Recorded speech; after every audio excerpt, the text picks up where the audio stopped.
Welcome on the John Fredericks Radio Network on Real America's Voice, Dish Channel 219 in Chicago, Comcast Channel 113. Of course, on Newsmax TV, now in 70 million homes, thanks to Chris Ruddy and the team down there, Jack Maxey, Stephen K. Bannon. Fog City Midge, that would be Maggie Vanderberg. And we just had our co-host, Raheem Kassam, up in Philadelphia. We got people all over the nation. We're going to go back, Sam Faddis up in Pennsylvania. We've got team coverage everywhere. We're going to get to Governor Greitens, Eric Greitens, in a second, one of the new stars over at Real America's Voice. But first, Maggie, I know you've been very disappointed. You're back here in D.C. from traveling. You're one of the top influencers all over the country. You're down the wall with us many times. You are where the action is. I know you're very frustrated with the Republican Party. Why? Look, I want to know, where is the GOP? It's time for them to stand up, to speak up. This is why they were elected. I want to know what people were doing in the last hour. I want to see Republican members of Congress. I want to see senators. I want to see people in front of the cameras and hourly if they have to. I mean, I want people to get out there and let people know that they're standing up. They're not going to allow this election to be stolen from the American people. And this is why they were elected, to represent their constituents and the American people. So now is the time to represent. So I want people out in front of the media. I want them posting online. I want them tweeting. And I want them responding to what's happening and putting themselves into this fight. We've got a couple congressmen out there who are tweeting. We've got Lee Zeldin and Matt Gaetz, who are standing up and standing behind the president right now. But I'm really ashamed of what I'm seeing. A lot of the GOP just sitting back and trying to see where this is going to fall and what side they're going to take. Where's Nikki Haley? Yeah, where is she? Tell me where she is. Well, she did write a tweet a little while ago, basically eulogizing the president, which I'm good for Matt Gaetz. He called her out, so... but it's really sad to see what she's doing. Well, she's come not to bury. She comes to bury, not to speak evil, but to bury Trump. No. Brutus. Sean Spicer, big story. And Chris Ruddy, I know Chris is listening. You just texted me. Brother Ruddy, we love Newsmax.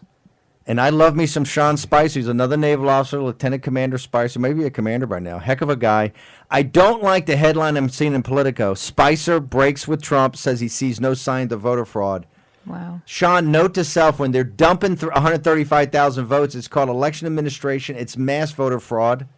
You just got to pay attention here. We're going to start running all these regression analysis and show you this just can't happen in normal life, Sean. You know how we've been saying... I know you're a public affairs officer, but I realized, where'd you go? University of Rhode Island? Didn't you take, calculus? This just doesn't happen. This is not onesies, twosies. This is mass. Okay? And you're on Dan Abrams' thing on Sirius XM on some big liberal show. You don't have to go up to them and get scratching back of the ear and they roll over like a little puppy and they scratch you on the belly.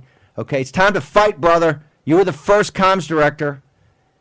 You gotta throw down. You gotta throw down. Didn't the President of the United States just give him an interview on the show? Didn't Trump give you an interview, biggest ratings you ever had? You gotta do a brother a favor. You just gotta stand tall. Okay, you gotta stand tall. Jack Maxey. Well, I was just saying, we've been talking all year long that courage is infectious, right? Yes. Yes. Clearly, Sean Spicer has immunity. What did Winston Churchill say? The most important of all the virtues is courage, because it is upon courage that all the other virtues rest. That's how important courage is. We got to do it. We got to do it. You guys got to step up. Maggie Vanderberg is going to call you out by name every day. Yes. This is the great thing about having one of these. Somebody comes back to Washington D.C. and says, it's really kind of a business, isn't it? The Patriots, they don't call it the swamp for nothing. They're all looking. By the way, most powerful guy in the world is Mitch McConnell. Mitch is in high cotton. I think Sean's pitching. Sean, look, I love you, brother, so I don't mean to pick on you, but I am. Are you pitching to be comms director for Mitch in the new power base? Do you think Mitch McConnell is interested in Donald Trump winning? Because trust me, he's not. Okay? Because if Donald Trump wins, or when Donald Trump collects on his victory, because he has won, Mitch McConnell's not the most powerful man in the universe. Okay? He's just old Mitch over there in the Senate. Right now, he's the most powerful man in the universe. Stock market's on fire. Why is stock market's on fire? BlackRock guys come out, we'd love divided government. We'd love divided government. Because you know why? Because now the Bidens, who are bought and paid for by the Chinese Communist Party, can get in business with the Republican establishment and all of Wall Street and all of corporate America. And guess what the first thing they're going to do? Get back in business with the Chinese Communist Party. Let the good times roll. Get rid of Navarro. Get rid of Lighthizer. Get rid of Pompeo. Get rid of Trump. We don't want any stuff. We want the business. We want business to roll. We want to go back to the old times. That's why the stock market's on fire. I want to go now to our guest, Governor Eric Greitens. Eric, by the way, I love the new show on Real America's Voice. Thank you very much for joining us. Brother. What's your perspective? You're a Navy SEAL. You've fought for your country. You're a patriot. You've been a governor. You have fought through the firestorm like nobody else. Tell me, what is this? Because Brian Kennedy came on and called it a coup. You're a level-headed guy. Kennedy's a level-headed guy. Tell me what is going on here. Dude, the fight's on. The fight is on, Steve, and it is a big fight. And I'm proud of the fact that, I mean, you know this, like Real America's Voice, Just the News, have now launched an effort to investigate all of these election irregularities. And that shouldn't scare anybody. Like, we should be digging in and figuring out why we're having all of these anomalous results. I mean, you don't have to have a degree in statistics to look at what's happening in some of these precincts, at least what appears to be happening. You look at the voter turnout, you look at the way that these ballots have come in. Let's get to the bottom of this and figure out what's going on. And I think people need to like strap on and get ready. Like, we have to go, and we're going to have to fight for and make sure that we get the truth in every precinct in America. And it needs to happen in Wisconsin, it needs to happen in Michigan, it needs to happen in Pennsylvania, it needs to happen in Arizona and Nevada, and we have to be willing to go. And I want to say, like, I agree 100% with Maggie. Like, we need to have everyone who's claiming to be a Republican, everybody who's there in the good times, it's time to come out and fight. But I will tell you from personal experience, like, there's a tremendous amount of cowardice in the establishment of the Republican Party. And you've seen it throughout history. But we've got to have everybody who's willing to fight should say, hey, this is something that every American can get behind, getting to the bottom of what's happening in our election. You know, Eric, when I first met you, one of the things that most impressed me was that your great love of the Constitution. You had taken an oath to defend it as a naval officer. Yeah, man. You understand you've been governor of a major state. Walk people through this aspect of when this, what a Secretary of State and being able to certify a vote, and you can only certify a vote when you have the real votes, not fraudulent votes, not unverifiable votes, but real votes. If you can't certify it, how does the state legislature get involved in this whole? Because we're hurtling towards a constitutional crisis sometime around early December of this year. Walk our audience through that.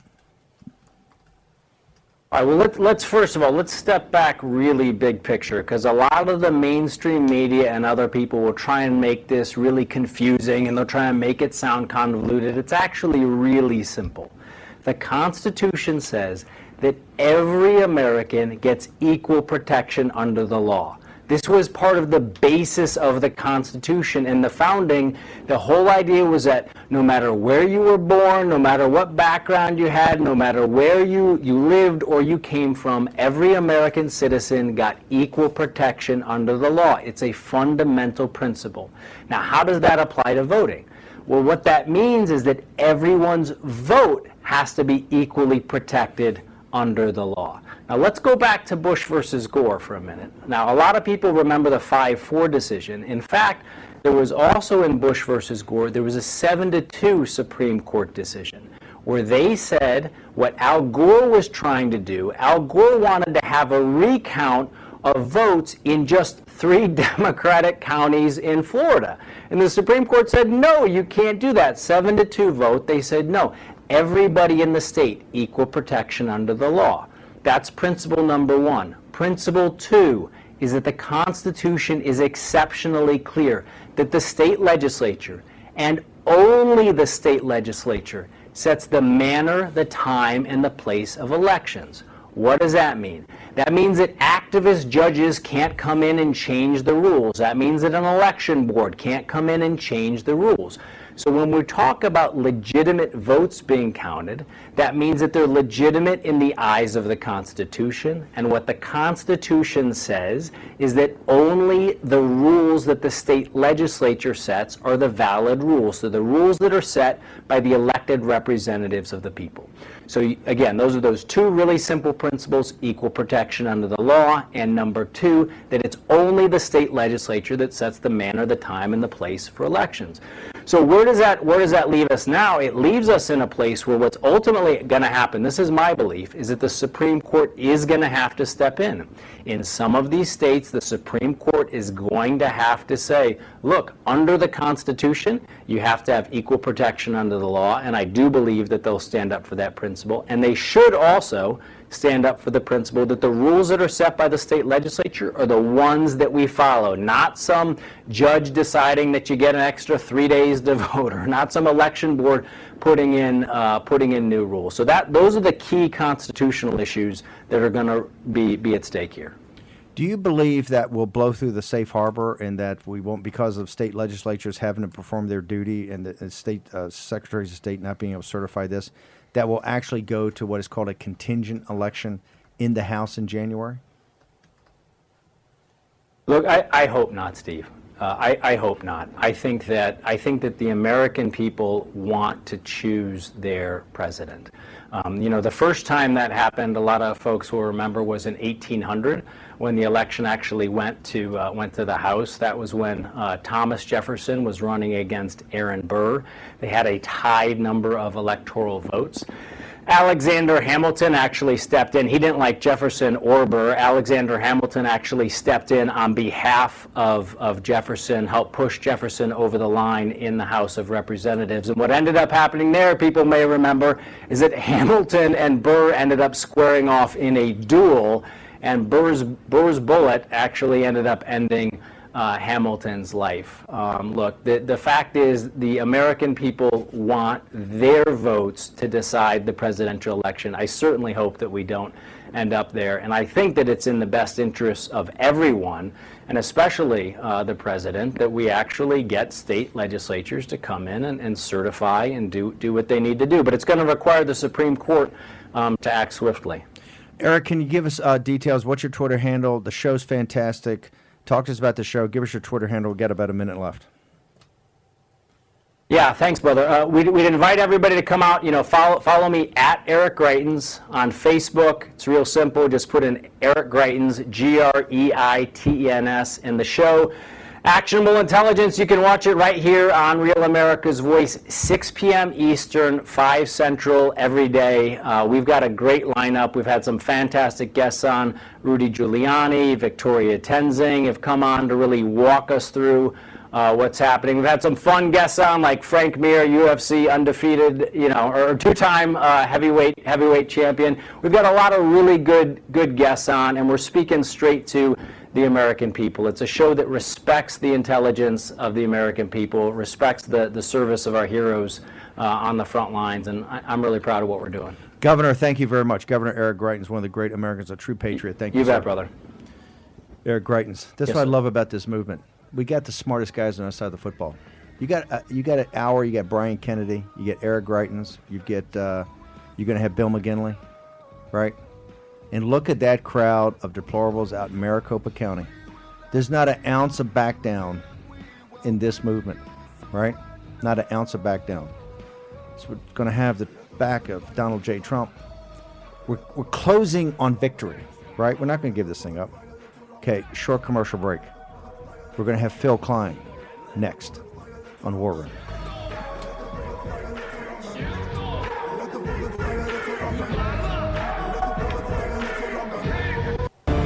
War Room Pandemic with Stephen K. Bannon. The epidemic is a demon, and we cannot let this demon hide. War Room Pandemic. Here's your host, Stephen K. Bannon. On Newsmax TV, on Real America's Voice, now Dish Channel 219, Comcast Channel 113, John Frederick's Radio Network throughout the nation, a podcast with now almost, 17.5 million downloads. Throughout the world in Mandarin, on G News, GTV, and everywhere. We've got half of the audiences in here is from overseas. It's insane. It's fantastic. Now I want to introduce really a guy that's a hero to me, Phil Kline, director of the Thomas More Society, and this guy's a hammer. Today, remember, here's what today, yesterday was going to be the day lives in infamy. It's not. We won. We're on this. Today is to show you the cavalry arrived. Whether it's Don Jr. and Kimberly Guilfoyle going to Georgia, whether it's Rick Cornell in Nevada, Corey Lewandowski and Pam Bondi up in Philadelphia, in federal court, Rudy Giuliani, Jay Sekulow, they got it. They're on top of things. Bill McGinley's talking to people. We got a plan. We got to play. We called the play. Okay, we're running the play. It's the old Green Bay sweep. Got some pulling guards in front. One of those pulling guards is Phil Kline. This is a no-nonsense hammer. We like hammers. Phil, I want to ask you first, because the Amistad Project, you're a hammer. You have been for years. You're one of the original guys Andrew Breitbart introduced me to. Talk about Zuckerberg. What is Zuckerberg doing, and tell them how people are putting the thumb on the scale in this I don't know. I guess it's a coup against President Trump, but trying to stop President Trump from closing on the victory he got on November 3rd. Well, there's two things, as you know, Steve. If you want to control a country, you control the flow of information, check, and you control the way that a nation picks its leaders. And what Zuckerberg has done, in March of this year, the federal government appropriated $400 million to states to manage elections in COVID. Zuckerberg matched it. And he moved that money through a nonprofit that has picked out Democrat strongholds to pour monies in to change the way that we're running elections. Those Zuckerberg monies, and we've demonstrated this through court-ordered produced documents we obtained in federal court in Pennsylvania. Those documents tell Philadelphia, for example, how to run their election, how many voting poll places they will have, where the Zuckerberg boxes, I call them Zucker boxes, the drop boxes are placed, and he's actually paying the election judges and the people working and counting the ballots. At the same time, the Democrats are pushing Republicans out. They've invited a billionaire in the counting room. And that's happened in several states. This is deeply concerning. It's the privatization of our elections. If we allow it to continue, there may be a day where you go in to vote on the machine, you punch the button, and up pops the gecko who says, elections brought to you by Geico. We cannot allow the private sector to run our elections.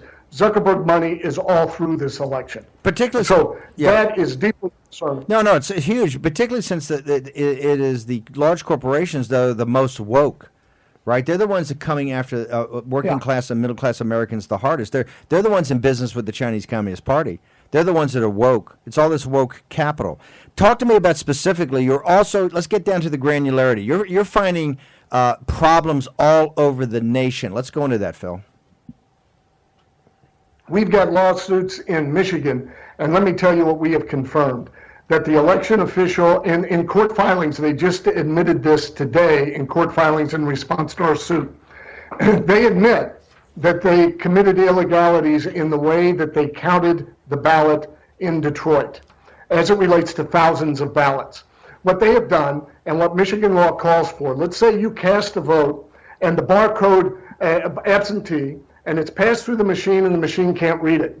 What Michigan law does is it sets that ballot down on a table with 6 inspectors. Those 6 inspectors then get out a fresh ballot and they actually cast the vote for the voter who is not there, whose ballot couldn't be read by the machine. So they're filling out ballots and then they're counting those ballots. Now the law requires that there be a Republican and a Democrat present who sign off that the new ballot actually reflected the intent of the voter. That makes sense. If I'm playing a game of poker and we're betting and then the game's over and I lay down my hands and the other guy says, I'm not going to show you my cards, but I'm taking the money, there's a problem. And that's what's happened in Detroit. They admit that they violated the law. They also are admitting that they have not, and they have possibly altered barcodes on absentee ballots. So what this allows is it opens the door for fraud. It's a Democrat official that's hired Democrat activists, and they have filled out ballots for other people and cast that vote. We're suing, saying, oh, wait a minute, you got to hold up, and what we got to do is we got to do it right, and we got to follow the law. So that's some of what's happening in Michigan. You go to Pennsylvania. In Pennsylvania, we have a last-minute change by the Secretary of State that allowed for Democrat absentee ballots to be treated differently than Republican absentee ballots.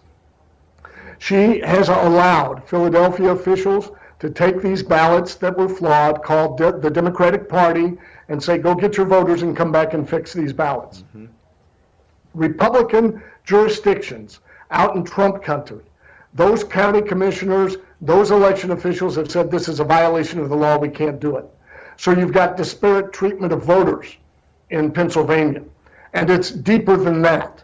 If you take the Zuckerberg money and you go to Delaware County, Pennsylvania, where he's given millions, there is a drop box to vote every 4 square miles.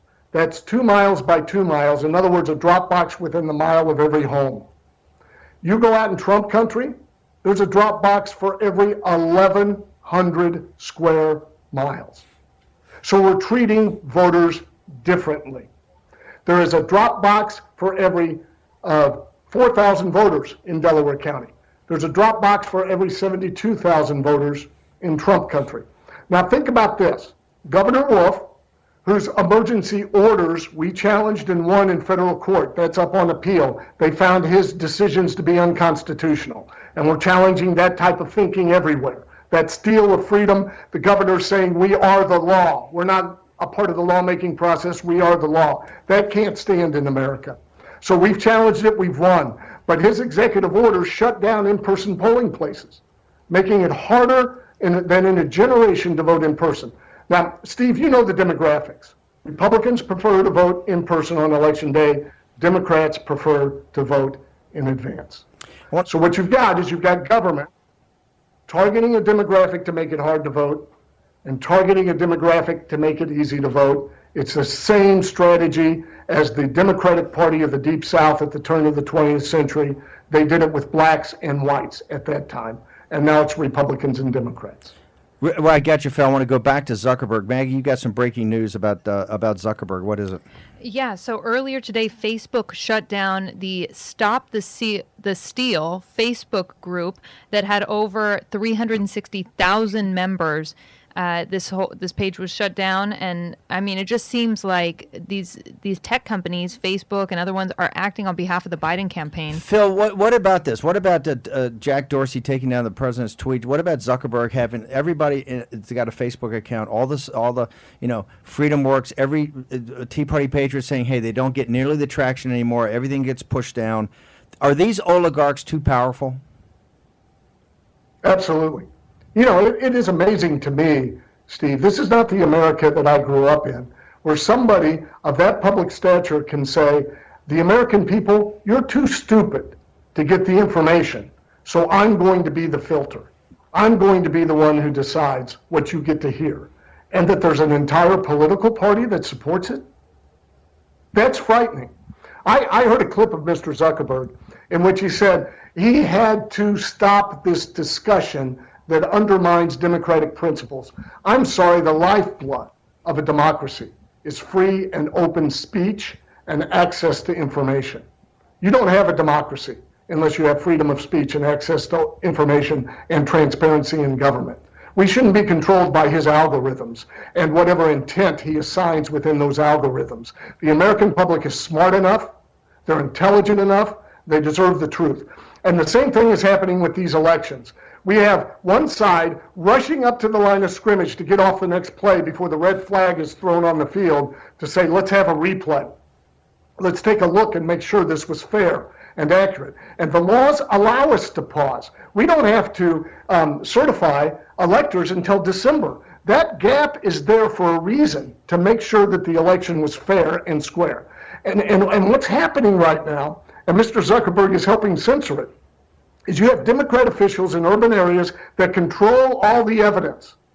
And we have them admitting that they violated the law. But they're saying, we don't want to share the evidence with you. Now, I've been in a lot of courtrooms.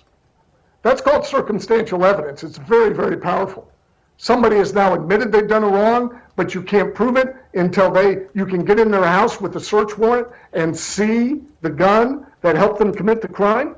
They have no right to say that this data should not be viewed by Americans. The law requires it. So where are the videos of the drop boxes? Where are the logs when those ballots were picked up? Where are the ballots that they actually cast for other people so we can see and compare them to the original ballots? That's what the law requires, and they're hiding the ball. I think there's reason to pause, and there's substantial reason for investigation. Phil, thank you. Can you tell us what the? Can you tell us right now what the what Thomas More Society? How did he get to your? How do you get information to you, or get your information? Your Twitter feed? You go to www.got-freedom.com. got-freedom.com. Okay, I want to take a quick. Phil, thank you very much. I want to take a quick commercial break. We're going to be back on. Just wanted to let you know, our YouTube has been taken down. It's been taken down because of my comment today about Fauci and Ray getting fired, and what they should do afterwards is, put their heads on pikes. That was obviously a metaphor. Madeline Peltz at Media Matters, but I'm glad you're so sensitive. You can take us down on YouTube. We're going to get even more powerful. Suck on this. We got it for cyberbullying. Suck on this. We won. You lost. He's president of the United States. He's going to remain president of the United States. We're going to get all 9 justices on the Supreme Court.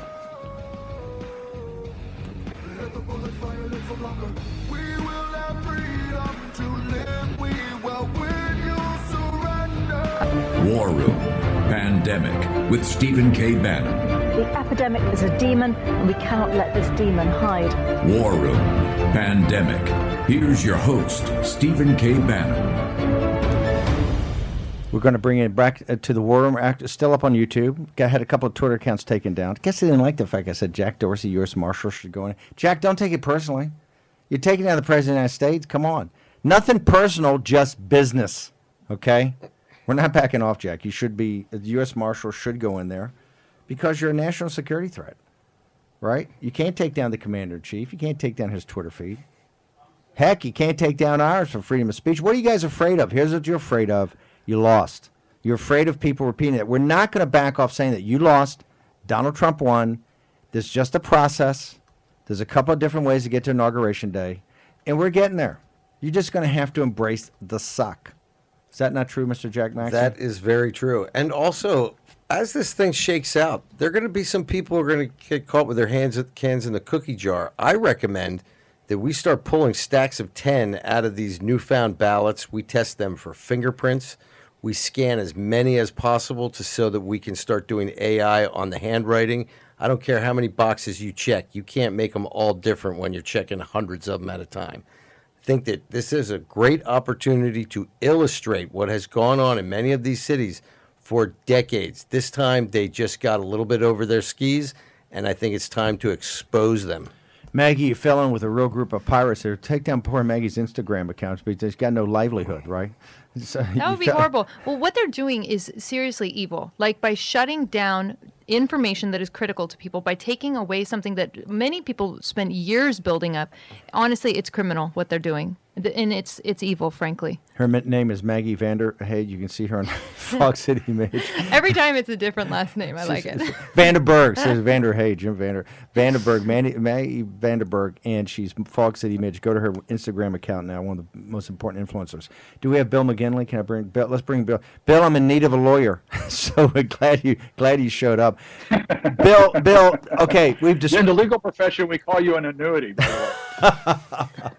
So, brother, here's the thing. Bill McGinley designed the play. The play's been called. They're running the play. They're in Phoenix now.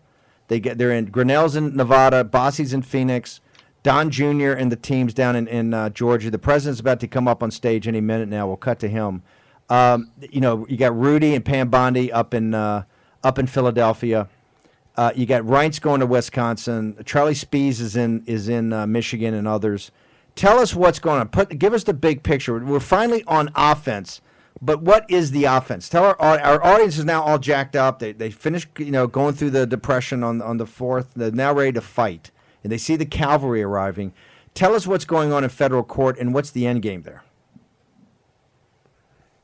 Okay. Number one, the most important cases that are being filed right now are the transparency cases where they're trying to get the poll watchers in to be able to observe the count of the ballots close enough so that they can see it, right? Part of this is stop flying blind. What we need to be doing is we need to be fighting in every single one of these counting locations to make sure that our observers and their observers are close enough so that they can actually see what's happening with the ballots, how the poll workers are handling the ballots, how they're counting the ballots, to make sure that the process is running smoothly. One of the things that people need reminding of here is that an election administrator is not there to manage a process for one party or the other, one candidate or the other. An election administrator is there to make sure that you have a stable, objective, fair process that allows the ballots to be counted with full transparency so that people can have confidence in the result of the election, and so that they think that they have confidence that it's a legitimate election. Part of this is that what needs to be happening right now is we need to see how these counting locations were designed, right? Is this a break from the past, how that they've done it, claiming that the virus required them to put extra space in there? Let's see the debate. So in a lot of these things, what you typically have is people file in federal court, whether it's a substantive or procedural issue, but simultaneously what you do is you file an open records request, not only with the Secretary of State's office, but you file it with the county registrars. And you're going to request a number of things. Number one, you're going to ask for all of their training materials. Let's see how these workers were trained. What did they say? Were there any adjustments that were made for this election given the contentiousness of the presidential election, right? Did they ground it in law? Are they complying with the law? What were these workers told? Let's see the PowerPoint presentations. Let's see the floor plans that they were developing in the summer and in the fall as to how this was going to happen. Why do you need this? Because when you walk into federal court, you just can't assert an allegation. You need to back it up with evidence. And one of the ways that you're going to get that evidence is through these open records requests so that you can compare it to what they're doing now and to what they did in the past. Why the deviation? They're obviously going to have some adjustments because of COVID, but what the heck is going on? And why is it that these observers are being placed 25 feet away? You might as well just sit at home and watch the television camera. Because this is just something that's, you can't let this stand. Transparency is righteous in any sort of recount or initial canvass or election contest. There has to be full visibility on this, time to go on offense and start pressing on multiple fronts. Comms, open records requests, litigation. Don't give any quarter on this. You need to stand tall for this. Well, so tell us this legal process. By the way, I just want to officially announce so everybody knows on Real America's Voice, we did get pulled down on YouTube. The reason we got pulled down on YouTube and Twitter, we're too powerful now. We're getting real information. Fox won't do it. We're getting real information to the American people. We're leading to this uprising. They're not going to back down. And people should know, you can post down on Twitter, you can post down on YouTube, you can post down on anything you want to. We're not stopping. Right, we're up now. We're going to be up tomorrow. We've got methodologies to get up. We're not going to back down, and people will find us, and we'll get even bigger and bigger and bigger. Yes, ma'am. And can I just say, it's crazy because the reason we have blown up so much in the last few days is because people are turning away from the mainstream media, and they're coming to you for answers, for clarity on these things. And of course, they don't want people really hearing that. Sure, they want you dumb and stupid and in servitude, and that's not going to happen. And just believing one narrative. Exactly. Notice one thing that's missing from all of this: the media is not covering the Trump people out rallying in front of these counting places all around the country. They're not covering us. They want to cut us back. They're not afraid of the virus anymore. You notice there's not been one comment about people catching the virus in these protests. You know what they're afraid of? They are afraid of the most powerful thing on planet Earth, and that is the righteous indignation of free American people when they think they have been grifted. Amen. They're not going to back off. Okay, Bill, what's this process of going into federal court, right, and starting to sue and try to get radical transparency, get the Justice Department involved, everything like that. The end game of that is to do what? Because there's a ticking time bomb. There's a ticking clock on the other side of this on December 6th that you've basically got to you have to certify these elections. You have to certify the vote. If you can't certify the vote, how can and you're in court? What happens? Do you run out of time, or what goes on?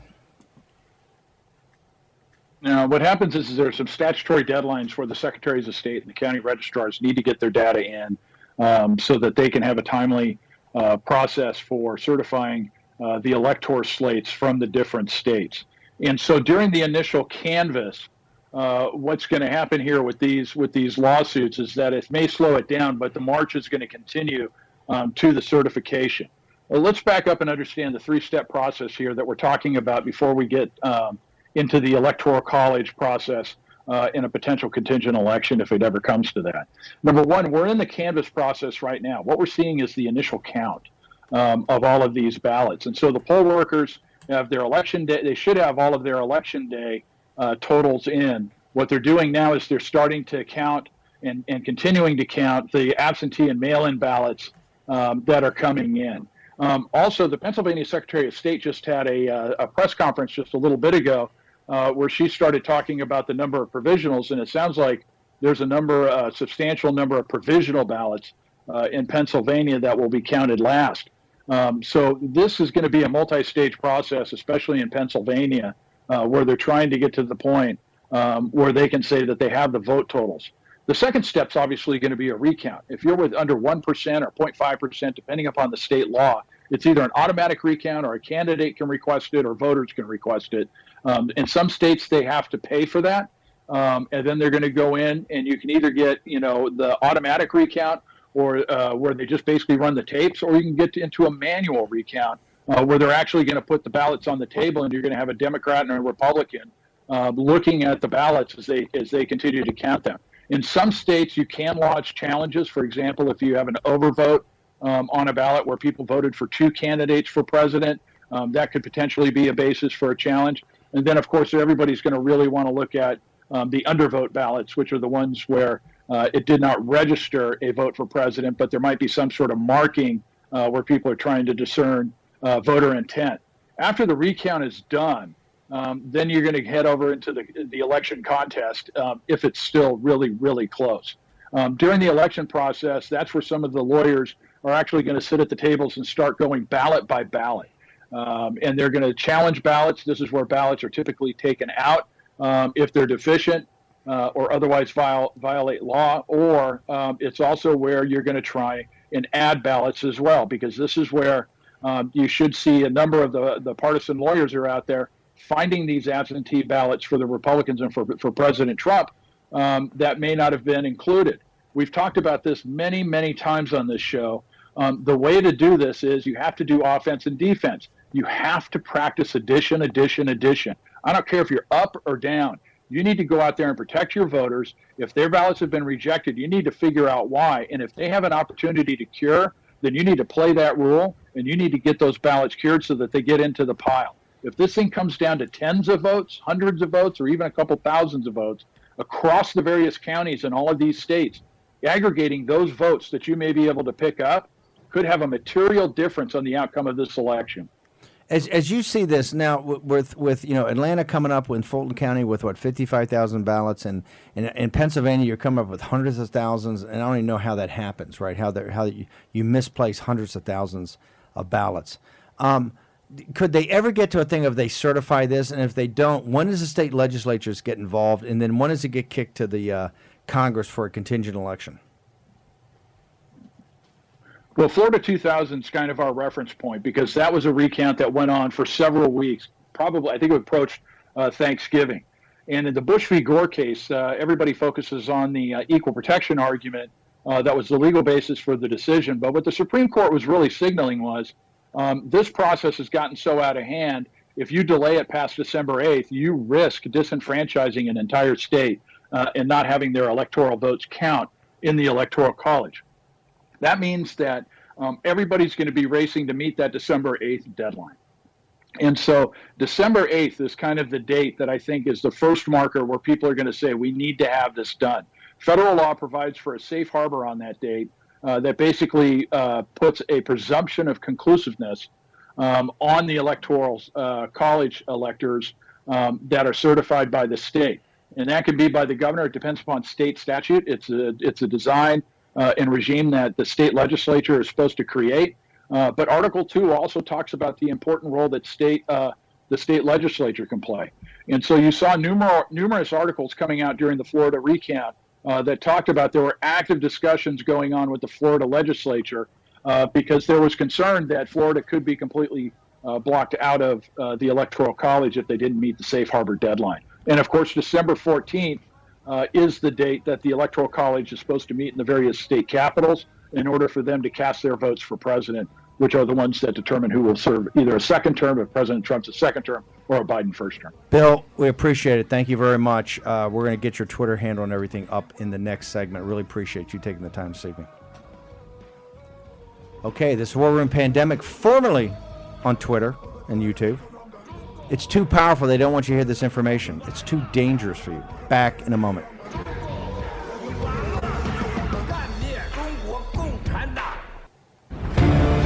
War Room Pandemic with Stephen K. Bannon. The epidemic is a demon, and we cannot let this demon hide. War Room Pandemic. Here's your host, Stephen K. Bannon. Welcome back to the War Room Pandemic. Stephen K. Bannon. We're going to go to the President of the United States is speaking. Just want to tell everybody on Parler, if you can't get us on Twitter, go to Parler. We have at War Room Pandemic, all one word. So go to at War Room Pandemic. Or we've got a new handle there, Bannon War Room, all one word. Want to make sure you go to that's Parler, at War Room Pandemic, or Bannon War Room. Go to either one. We'll be putting up all kind of notices. We'll make sure you get to the show. They're not going to stop the truth from coming out. Remember, he's president.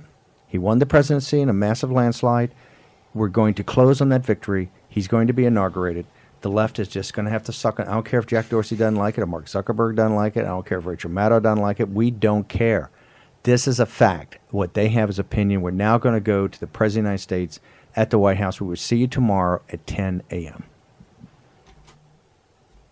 Election Quinnipiac, which was wrong on every occasion that I know of, had Joe Biden up by 5 points in Florida, and they were off by 8.4 points, and I won Florida easily.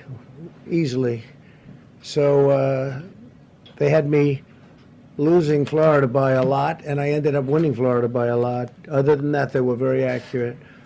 They had him up 4 points in Ohio, and they were off by 12.2 points. And I also won Ohio, great state of Ohio, very easily. The Washington Post said Biden up 17 points in Wisconsin, and it was basically even. They were off by about 17 points. And they knew that. They're not stupid people. They knew that. Suppression. There are now only a few states yet to be decided in the presidential race. The voting apparatus of those states are run in all cases by Democrats. We were winning in all the key locations by a lot, actually. And then our numbers started miraculously getting whittled away in secret.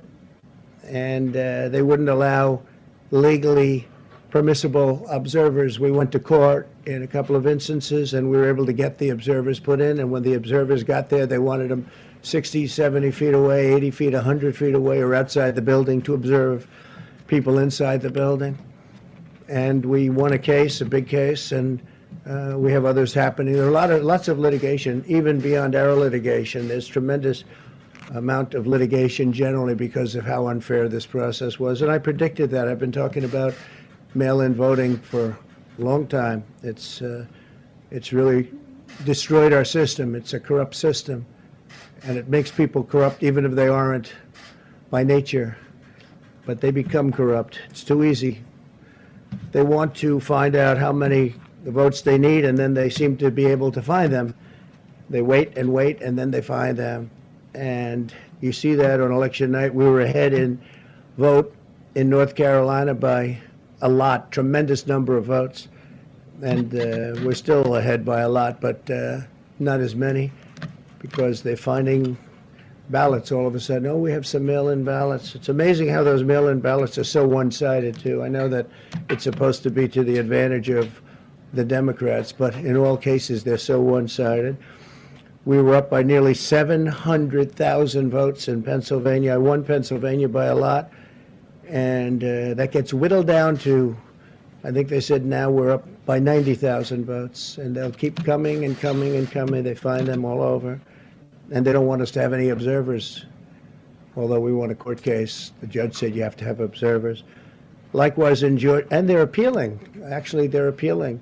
We won a case that we want people to watch, and we want observers and they're actually appealing, which is sort of interesting. I wonder why that appeal, that all we want to do is have people watch as they do the vote tabulations. Likewise, in Georgia, I won by a lot, with a lead of over getting close to 300,000 votes on election night in Georgia. And by the way, got whittled down, and now it's getting to be to a point where I'll go from winning by a lot to perhaps being even down a little bit. In Georgia, a pipe burst in a faraway location, totally unrelated to the location of what was happening, and they stopped counting for 4 hours, and a lot of things happened. The election apparatus in Georgia is run by Democrats. We also had margins of 300,000. In Michigan, we're way up in Michigan, won the state. And in Wisconsin, we did likewise fantastically well. And that got whittled down. In every case, they got whittled down.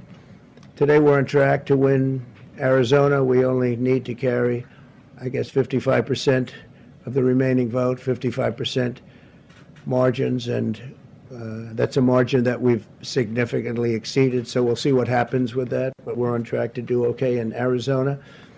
Our goal is to defend the integrity of the election. We'll not allow the corruption to steal such an important election, or any election for that matter, and we can't allow anybody to silence our voters and manufacture results. I've been doing a lot of public things for a long time. I've never had anything that's been as inspirational, by people calling, talking, sending things to us. I've never seen such love and such affection and such spirit as I've seen for this. People know what's happening, and they see what's happening, and it's before their eyes.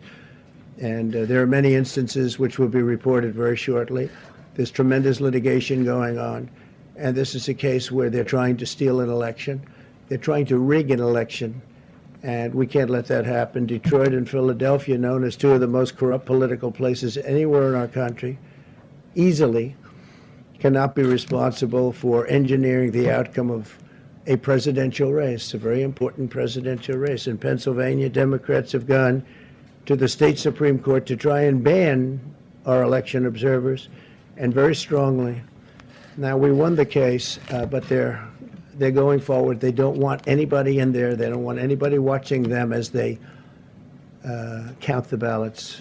And I can't imagine why. There's absolutely no legitimate reason why they would not want to have people watching this process, because if it's straight, they should be proud of it. Instead, they're trying, obviously, to commit fraud. There's no question about that. In Philadelphia, observers have been kept far away, very far away, so far that people are using binoculars to try and see, and there's been tremendous problems caused. They put paper on all of the windows so you can't see in, and the people that are banned are very unhappy and become somewhat violent. The 11th Circuit ruled that in Georgia the votes have been in by Election Day, that they should be in by Election Day, and they weren't. Votes are coming in after Election Day. And they had a ruling already that you have to have the votes in by Election Day. To the best of my knowledge, votes should be in by Election Day. And they didn't do that. Democrat officials never believed they could win this election, honestly. I really believe that.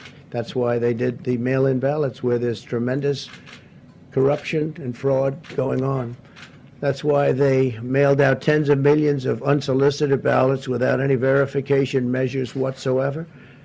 And I've told everybody that these things would happen because I've seen it happen. I watched a lot of different elections before they decided to go with this big, massive election with tens of millions of ballots going out to everybody, in many cases totally unsolicited.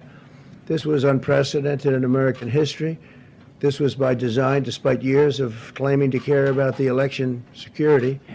They refused to include any requirement to verify signatures, identities, or even determine whether they're eligible or ineligible to vote. People are walking in there. They have no idea. They're just taking numbers. They're writing down things, the workers, and doing a lot of bad things. And we have a lot of information coming and litigation that you'll see that will shake even you people up. And you've seen it all. The officials overseeing the counting in Pennsylvania and other key states are all part of a corrupt Democrat machine that you've written about. And for a long time, you've been writing about the corrupt Democrat machine.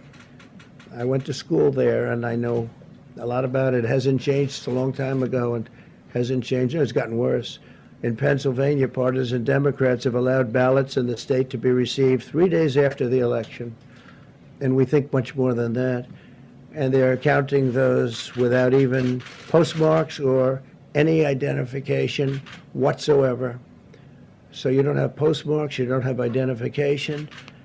There have been a number of disturbing irregularities across the nation. Our campaign has been denied access to observe any counting in Detroit.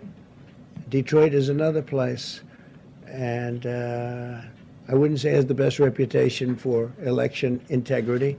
Poll workers in Michigan were duplicating ballots, but when our observers attempted to challenge the activity, those poll workers jumped in front of the volunteers to block their view so that they couldn't see what they were doing.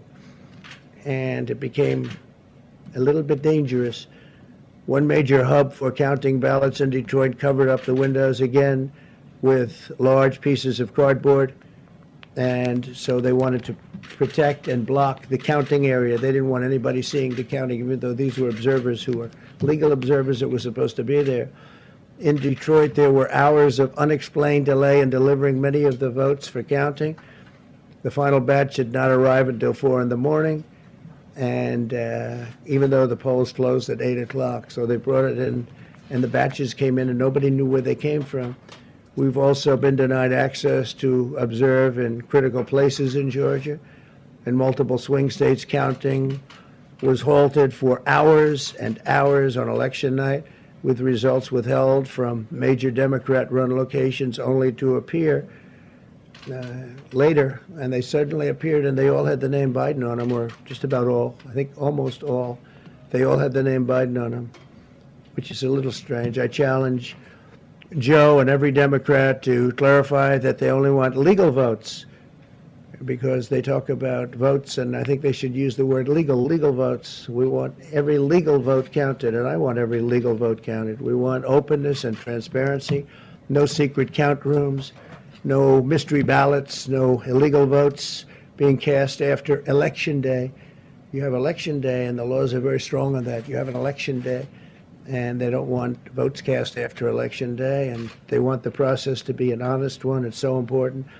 We want an honest election, and we want an honest count, and we want honest people working back there, because it's a very important job. So that's the way this country is going to win. That's the way the United States will win, and we think we will win the election very easily. We think there's going to be a lot of litigation because we have so much evidence, so much proof, and it's going to end up perhaps at the highest court in the land.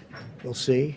But we think there'll be a lot of litigation because we can't have an election stolen like this. And I tell you, I have been talking about this for many months with all of you, and I've said very strongly that mail-in ballots are going to end up being a disaster. Small elections were a disaster. Small, very easy to handle elections were disastrous.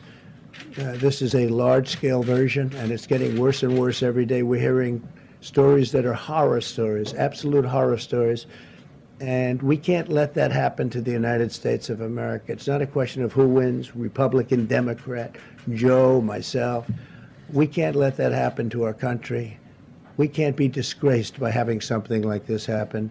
So it will be hopefully cleared up, maybe soon, I hope soon, but it'll probably go through a process, a legal process. And as you know, I've claimed certain states, and he's claiming states, and we can both claim the states, but ultimately I have a feeling judges are going to have to rule. But there's been a lot of shenanigans, and we can't stand for that in our country. Thank you very much.